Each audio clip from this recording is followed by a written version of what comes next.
Je, wajua kwamba kucha, mdomo, macho pamoja na ulimi kuna vialama vya siri ambavyo vinaweza vikajichora ambavyo vikakupatia picha kwamba huyu mtu ana upungufu wa damu, na hiyo inaweza ikawa tu mwanzo kwa magonjwa makubwa kama vile kansa ya kwenye damu, kansa ya utumbo mpana, shida ya sickle cell.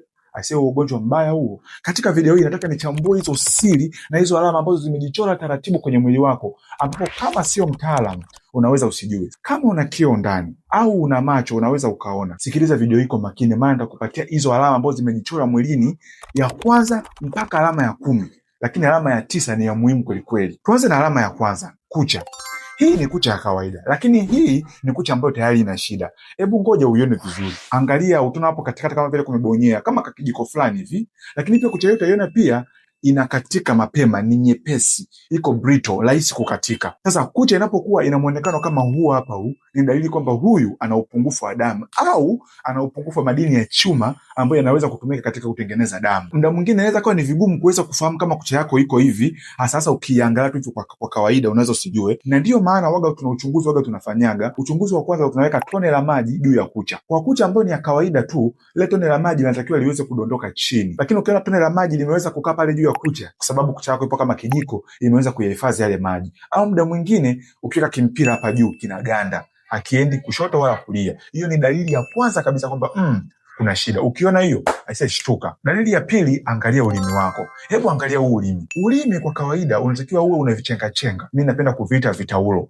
Unaona? Hivi vidude vinaitwa vipapila, na hivi mara nyingi vinazalishwa kila siku kwenye ulimi kwa ajili ya kufacilitate, kuwezesha mchakato wa kuongea vizuri pamoja na kuweza kupata ladha ya chakula unayokula. Mtu anapokuwa na upungufu wa damu, ulimi wake haui hivi, bali unakuwa hivi. Unaona ulimi ulivyo? Hebu uone kwa karibu. Unang'aa kama vile umepigwa pasi.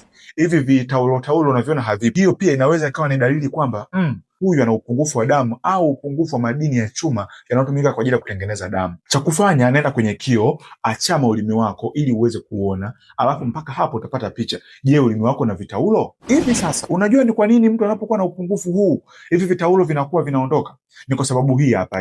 Ulimi unafanya kazi kubwa mara zote ya kula na ya kuongea. Hivyo hivi vitaulo vinakuwa vinalika na vinapotea, na hivyo mwili watakiwa uweze kuvizalisha wakati wote. Mtu anapokuwa na upungufu wa madini haya na upungufu wa damu, huo mchakato wa kuzalisha hivyo vitu hauwezekani, kwa sababu ili vitu viweze kuzalishwa pia vinahitaji damu ya kutosha pamoja na madini ya chuma. Kwa hiyo kunapokuwa na upungufu wa vitu hivyo, hivi vitaulo vinakuwa vizalishwi na ulimi wake unatoka kuwa hivi unakuwa hivi. Alama ya tatu ambayo imejichora ndani ya mwili ni kwenye macho. Hebu angalia jicho kwa kawaida lina sehemu inaitwa conjunctiva, ambapo hapa ndipo ambapo mishipa ya damu inapita kwa ukaribu kabisa, na inaweza ikaonekana kabisa wingi wa damu na wekundu wa damu. Damu ambayo iko vizuri ya kutosha na ambayo haina shida yoyote inakuwa ina rangi nyekundu zaidi, kwa sababu ya hemoglobin ambayo inajipatia damu rangi yake na ambayo inakuwa ipo ya kutosha katika damu. Mtu anapokuwa na upungufu wa madini ya chuma na upungufu wa damu, hemoglobin pia na yenyewe inakuwa chache, hivyo damu yake haiwi nyekundu, inakuwa imepauka fulani. Ngoja nikuonyeshe mfano mzuri kwenye microscope inavyoonekana. Angalia hii picha. Unaona hii picha? Huyu mtu damu yake iko vizuri. Unaona chembe zake za damu zilivyo? Kwanza zipo kubwa, zipo duara nzuri, alafu pia ziko nyekundu kabisa za kutosha. Lakini angalia huyu ilivyo. Kwanza ni vidogo vidogo, vimepauka, vibaya, kama vile vimechoka kabisa. Huyu ana upungufu wa damu, lakini huyu damu yake ipo kiwango cha kutosha. Hasa katika uchunguzi wa macho unaweza ukaona hiyo kitu kwa uwazi kabisa. Utakapomfungua mtu jicho na ukaangalia sehemu hii hapa, hii ya chini kabisa karibu na hivi vinyusi hivi, unaweza ukaona kabisa kwamba kuna changamoto, pako peupe, pamekauka kabisa. Lakini mtu ambaye ana damu ya kutosha, ukimwangalia hapa, sio hapa, angalia hapa, utaona pana wekundu wa kutosha vizuri kabisa. Kwa sasa hebu sogea kwenye kioo wewe mwenyewe, ujiangalie hapo chini. Je, kuna shida yoyote? Kama utaona pamepauka sana, ni wazi kabisa kwamba huenda kuna changamoto ya madini ya chuma na kuna upungufu wa damu ndani ya mwili wako. Vipi, umezani hiyo inashangaza? Subiri ya 9 ndo utashangaa zaidi. Okay, alama ya 4 ambayo imejichora mwilini ni kuchoka. Unaweza ukawa unachoka na unajisikia uvivu kama mtu ana upungufu wa madini ya chuma na upungufu wa damu. Na mara nyingi hii inaambatana na vitu vingine vitatu. Cha kwanza, unapofanya kazi zile za kawaida tu, unajiona umechoka kweli kweli, au muda mwingine unapata kizunguzungu. Na cha tatu, mapigo ya moyo yanaenda mbio. Unajua kwa nini mtu anajisikia amechoka mara kwa mara? Ni kwa sababu hii hapa, tayari una upungufu wa damu, na ili uweze kufanya kazi vizuri, damu lazima isambaze virutubisho vingi mwilini, isambaze hewa ya kutosha mwilini.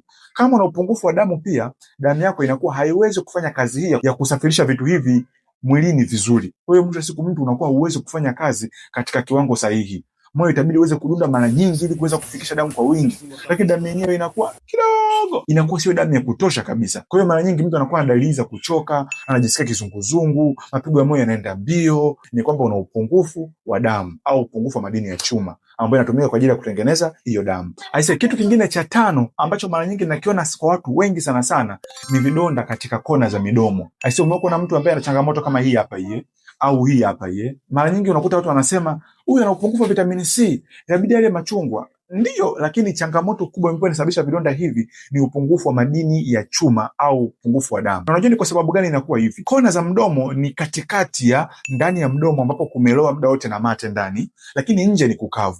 Kwa hiyo kwenye kona za mdomo hapo ndio katikati. Na kila mtu anapokuwa anaongea au kutanua mdomo, zile sehemu zinachunika na lazima ziweze kutengenezwa na kujiunga vizuri ili iweze kuwa vizuri kama mimi na wewe. Mtu anapokuwa na upungufu wa madini ya chuma na upungufu wa damu, ule mchakato wa kuparipea pale, kupatengeneza paweze kukaa sawa, kila panapoharibika, uwezo ule unakuwa haupo. Kwa mwisho siku mtu anakuwa na vidonda katika midomo kama unavyoweza kuona. Mara kwa mara isi kama daktari, wagonjwa wenye vidonda hivi nawapata wakiwa na umri wowote, lakini sana katika umri wa miaka 9, 10, 11, 12, 13, 14 na 15 hapo katikati. Na hii ni kwa sababu katika huo umri ndio umri ambapo mtu anapevuka hapo. Kwa hiyo madini haya yanahitajika kwa wingi sana na damu inahitajika kwa wingi sana. Kwa hiyo kwa kuwa mtu anakuwa haraka katika wakati huu, kiwango cha madini haya yanakuwa ni machache, hivyo mtu anaishia kuwa na vidonda kwenye mdomo. Aise, cha kufanya, sikiliza sehemu ya matibabu mwisho wa video hii. Aise, alama ya 6 ni msongo wa mawazo na kujisikia kuwa na mudi nzuri. Mara nyingi mtu anapokuwa hana mudi nzuri, tafiti hii hapa hii na tafiti hii hapa hii na tafiti tena hii hapa hii na tafiti hii hapa hii, unaweza ukastopisha ukazisoma taratibu pia na zipeleka kwa haraka. Zote zinaonyesha kwamba mtu anapokuwa na upungufu wa damu inaambatanaga mara nyingi na msongo wa mawazo.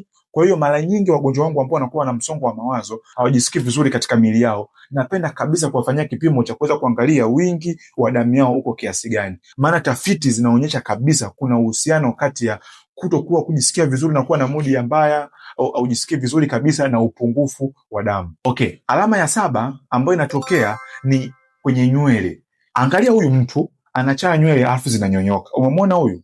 Lakini pia angalia huyu mtu nywele zake namna gani ambavyo zilivyo laini, nywele nyepesi, nywele hazina afya kabisa. Tumeonekana kuna ushahidi wa kutosha kwamba mtu anapokuwa na upungufu wa madini ya chuma au wingi wa damu mdogo kuna uhusianisha kabisa na changamoto hizi za kwenye nywele. Na sio hivyo tu, mara nyingi zinaambatanaga pamoja na dark circle kwenye macho kama unavyoweza kuona katika picha ya huyu mtu. Zote hizi huweza kuonyesha kwamba kuna changamoto kubwa ya kwenye damu. Sasa hebu sikia kwa makini. Watu wengi ambao wana changamoto hizi, pale ambapo wanaanzishwa matibabu ya kuongeza madini ya chuma mengi, damu yao inakaa vizuri, lakini pia na changamoto hizi za dark circle kwenye macho na changamoto hizi pia za nywele kuweza kuwa zembe, nywele zinaimarika na zinakaa vizuri pia. Kwa hiyo huenda hauhitaji skincare yoyote, labda tu unahitaji dawa za kuongeza madini ya chuma na kuongeza damu ziweze kukaa vizuri, alafu mambo yote yatakaa sawa kabisa.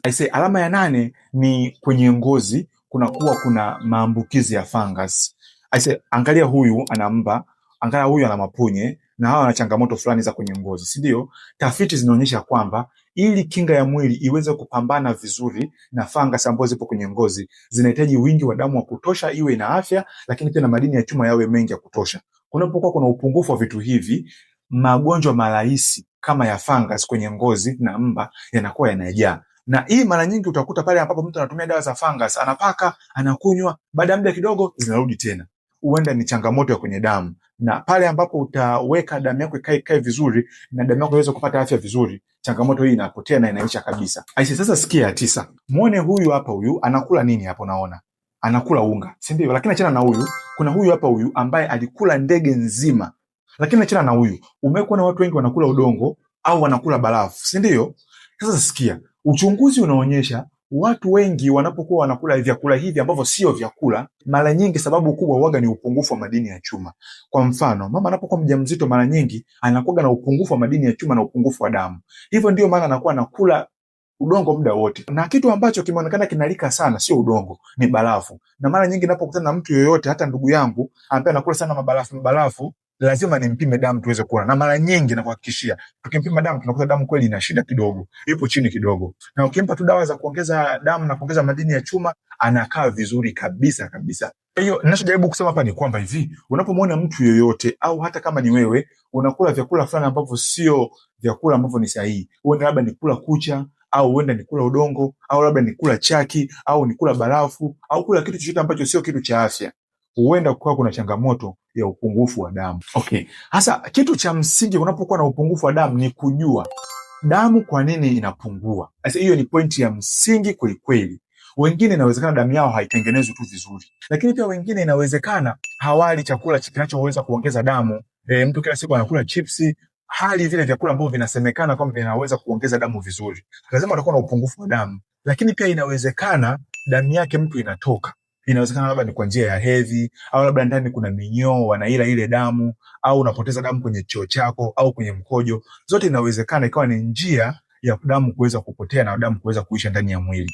Na hiyo ndiyo sababu unapoambiwa kwamba una upungufu wa damu, lazima pia mjaribu kutafakari kwa makini wewe na daktari kuweza kugundua, je, changamoto kubwa hasa ni nini mpaka damu inakuwa inapungua. Usitoke kwa daktari mpaka mgundue kwa nini hasa damu yako inapungua. Maana damu haiwezi kupungua from nowhere. Lazima kuna sababu inayopunguza damu yako ndani ya mwili. Na mara nyingi tunapenda kufanya vipimo mbalimbali, kipimo cha damu ambacho gharama yake ni 1000, 2000, kuna kipimo cha full body picture ambacho kinaangalia mpaka sababu gani damu yako inapungua. Lakini pia kuna vipimo ambavyo vinapima pia wingi wa madini ya chuma ndani ya mwili, kama unavyoweza kuviona vyote hapa, total iron binding capacity, kuna ferritin, vyote vinajaribu kuweza kuangalia kama kuna changamoto gani ndani ya mwili.